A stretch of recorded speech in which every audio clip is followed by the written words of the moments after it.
Bagi Lando Norris, 2022 adalah musim yang bisa dibilang di antara memuaskan dan mengecewakan. Cukup memuaskan kalau dilihat dari performa yang ia tampilkan, mengingat mobil McLaren yang penuh dengan berbagai masalah musim ini. Norris sangat berperan dengan menggendong performa tim sepanjang musim ketika Daniel Ricciardo tidak bisa diharapkan.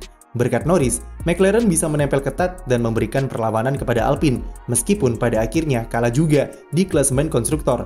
Ia berhasil finish di posisi ke-7 di klasemen akhir pembalap atau dengan predikat pembalap terbaik di papan tengah.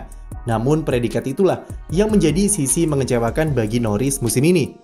Memasuki tahun keempatnya di F1 bersama tim seperti McLaren, pembalap 23 tahun ini tentu berharap jika ia bisa bersaing di papan atas bersama pembalap yang satu angkatan dengannya seperti Charles Leclerc, George Russell, atau Max Verstappen yang bahkan sudah 2 kali juara dunia. Tapi kenyataannya, Norris justru stuck dan semakin tertinggal di papan tengah. Apakah McLaren membuat bakat dan talenta Norris terbuang sia-sia? Dan bisakah sang pembalap bersabar di tim legendaris asal Inggris tersebut? Talenta Lando Norris sudah diendus oleh McLaren sejak 2017, ketika Zak Brown merekrutnya menjadi pembalap akademi, ketika ia menjadi juara di Formula Renault dan Toyota Racing Series pada tahun sebelumnya. Nama Lando Norris semakin bersinar ketika menjadi juara di ajang Formula 3 dan mengunci posisi runner-up di Formula 2. Prestasinya yang mencolok tersebut membuat Norris langsung digadang-gadang sebagai pembalap wonderkid dan punya talenta menjanjikan bagi F1 di masa depan. Tak butuh waktu lama, McLaren kemudian mempromosikan Lando ke tim utama pada musim 2019 untuk menggantikan Fernando Alonso yang pensiun sementara, dan ia dipasangkan bersama Carlos Sainz. 2 musim pertama tidak mudah bagi Norris, mengingat proses adaptasi dan masalah mental yang sempat membuatnya ragu, serta kurang percaya diri akan bakat yang ia miliki di F1. Pada 2019 dan 2020, ia belum bisa menyamai apa yang diraih oleh Carlos Sainz, yang jelas lebih punya pengalaman, serta beradaptasi lebih baik di McLaren. Skill Norris mulai terlihat setelah Sainz pindah ke Ferrari pada 2021, dan Lando mulai mengambil peran sebagai pembalap prioritas di sana. Memang benar kalau McLaren mengembangkan mobilnya sesuai keinginan, gaya balap, dan saran dari Norris. Tapi pada faktanya, adaptasi dari sang pembalap lah yang lebih berperan terhadap perkembangan Lando Norris sejak 2021. Ia mulai konsisten, tampil kompetitif, dan jadi ujung tombak McLaren di papan tengah, serta meraih beberapa podium seperti di Imola, Monaco, serta Austria. Bukan hanya itu, Norris sebenarnya bisa meraih pole position di Spa andai saja ia tidak alami insiden di Q3. Norris juga rela menahan diri untuk tidak menyalip Daniel Ricciardo di Monza demi kunci kemenangan perdana bagi McLaren sejak 2012. Paling heroik sekaligus paling nyesek tentu ketika ia berhasil mengunci pole position di Sochi dan nyaris menang andaikan Norris masuk pit untuk ganti ke ban Inter ketika hujan turun di akhir balapan. Hal-hal yang disebutkan baru saja praktis membuat musim 2021 sebagai musim terbaik Lando Norris sejauh ini, yang sayangnya gagal ia ulangi pada tahun 2022. Berbagai masalah yang melanda di mobil McLaren dan kedaluarsanya fasilitas yang mereka punya untuk menghadapi regulasi baru membuat Norris harus puas bersaing di papan tengah tanpa perkembangan sama sekali atau bahkan bisa dibilang menurun ketimbang 2 musim sebelumnya. Dengan talenta yang dimiliki Norris, tentu timbul pertanyaan seperti sesabar apa seorang Lando yang mendambakan mobil papan atas, tapi karirnya sampai sekarang masih stuck di papan tengah. Apalagi pada awal tahun ini, Lando memperpanjang kontraknya sampai akhir 2025 dengan gaji yang cukup fantastis, sebesar 20 juta pound sterling tiap musimnya. Gaji yang besar itu terbukti cukup sepadan dengan value yang diberikan Norris sepanjang musim ini. Bahkan meskipun kondisi badannya kurang fit seperti di Spanyol dan Monaco ketika ia mengalami radang amandel ataupun juga saat di Brazil, Norris masih bisa memberikan penampilan terbaiknya. Peran Norris di McLaren bisa disamakan seperti Leclerc dengan Ferrari ataupun Verstappen dengan Red Bull. Apalah jadinya McLaren tanpa performa Norris, dan mereka sadar dengan betapa besarnya value yang ia bawa di timnya. Oleh karena itu, gaji yang besar tidak akan cukup untuk memuaskan sang pembalap kesayangan. Semua kembali lagi ke kemampuan McLaren dalam membuat mobil yang kompetitif untuk memenuhi hasrat Lando Norris yang tampil di papan atas dan meraih kemenangan serta menjadi juara dunia. McLaren belum bisa membuat mobil yang cukup kompetitif dan sudah kehilangan mental juara di dalam internal tim tersebut. Hal inilah yang dirasa menghambat karir Norris yang penuh dengan potensi menjanjikan dengan skill yang ia punya, dan McLaren beresiko kehilangan Lando jika mereka tidak bisa membuat mobil yang bagus, terutama sebelum 2025.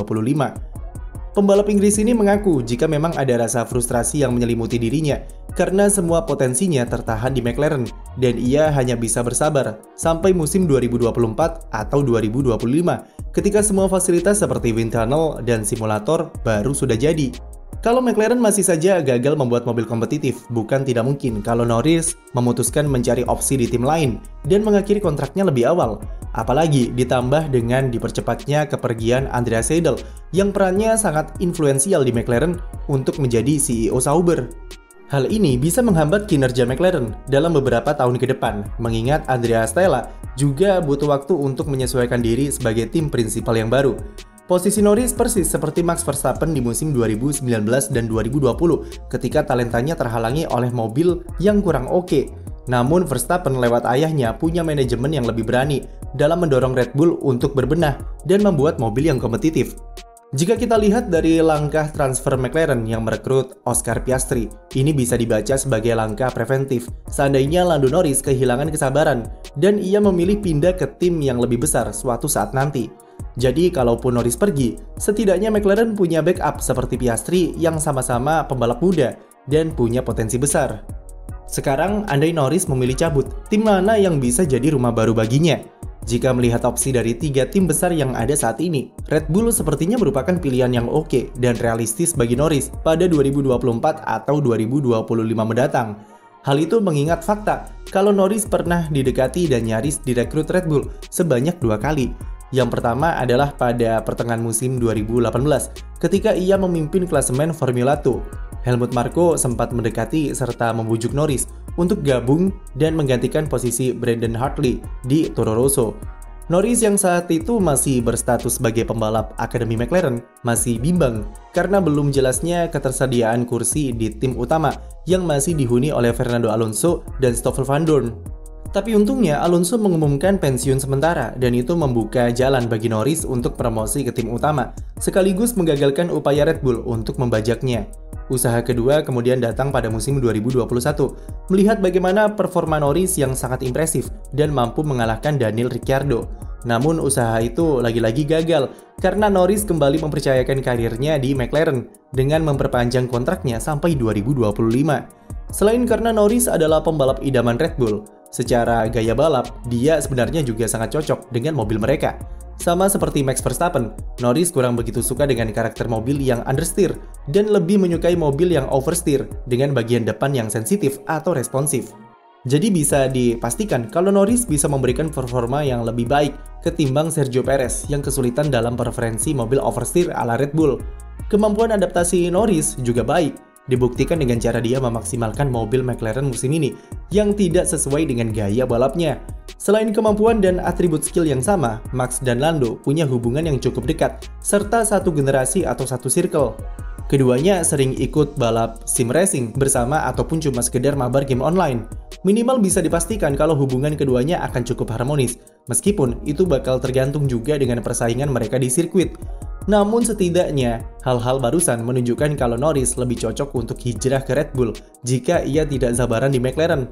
Kondisi Sergio Perez meski kontraknya akan berakhir 2024, tapi selama masih ada Helmut Marko di sana, maka kontraknya bisa berakhir lebih awal.